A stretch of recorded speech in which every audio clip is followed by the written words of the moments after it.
Welcome back to another video here on Mountain Men Axes, and today what we have is a haul of American oak, or American elk, or elm, I'm sorry.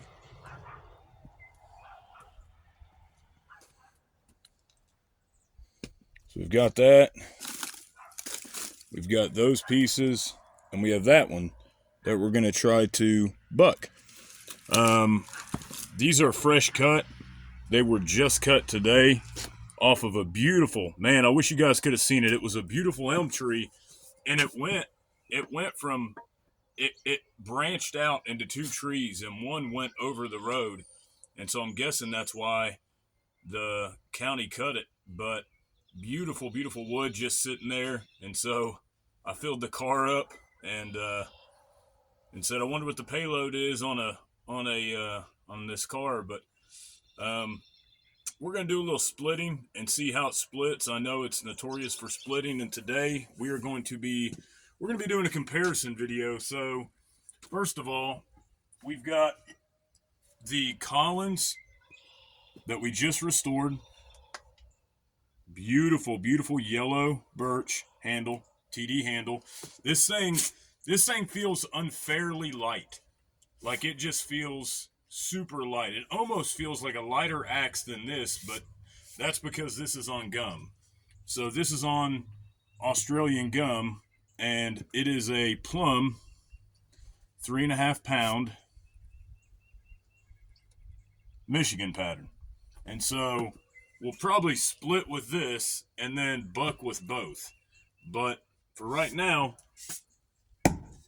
we will try to see what we can get done. Elm is notoriously knotty, but being as it was just cut down today, I think we might have success. Or we might not. I don't know. But this is also, these are large pieces. So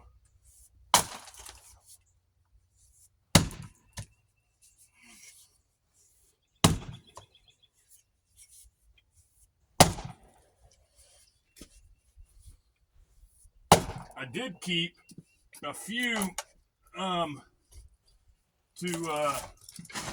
try to make handles out of. Now with American elm, you can go around it. You can see the water coming out there, but you can go around it and try to split it and hope that maybe it'll flower open.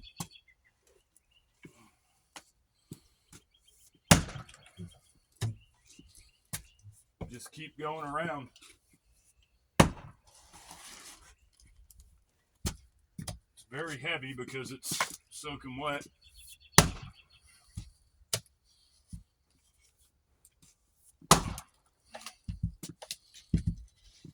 That's the stringiness. So you may break it free, but it's just going to hold on for dear life. And that's where a lot of people break their handles. So I'm glad that I've got this Australian gum piece here.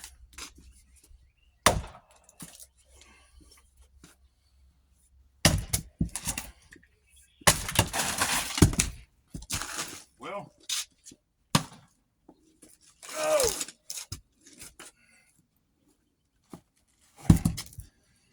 the flick did work, but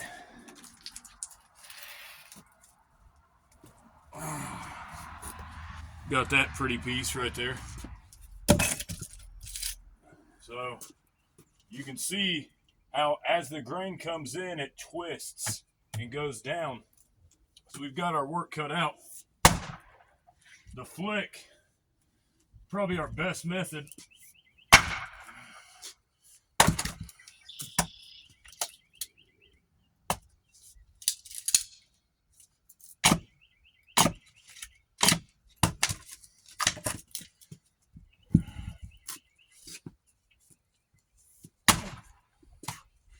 Trying to keep my axe handle out of the wood by just penetrating this first bit.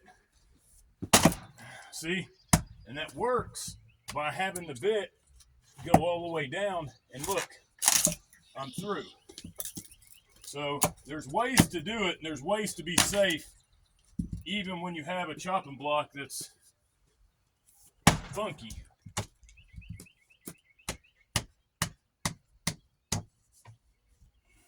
Thank goodness this is a very convex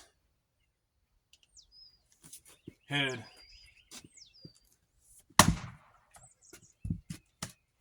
Now, you can burn American elm. It doesn't burn great. Not like most, American hardwoods, oak and hickory and locust, for example. But it will burn. It does have a okay aroma to it. I think it's got a pretty decent smell, but it just doesn't produce the BTUs. All right, let's give it one more.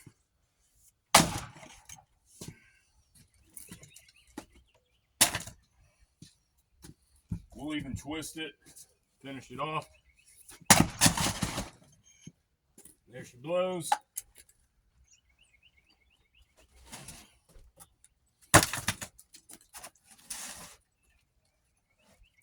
I think she's got one more right down the center, right there, if I can get it. Yep. Now, I'm going to tell you, I desperately don't want to put a hole in my tarp. That's one thing, but oh my gosh, look at that. You talk about fir knots. In American elm, we have similar, it smells so good. There's a tree growing directly out of the side, so it's quite the species of wood. Now, we'll end this video here, and we'll do a little live or a little short on trying to buck it. I don't know how it's going to be trying to slice the grain, but we'll find out. I've never bucked elm, so we'll see, and we'll see who wins, the Plumb or the Collins. Thanks for watching, guys.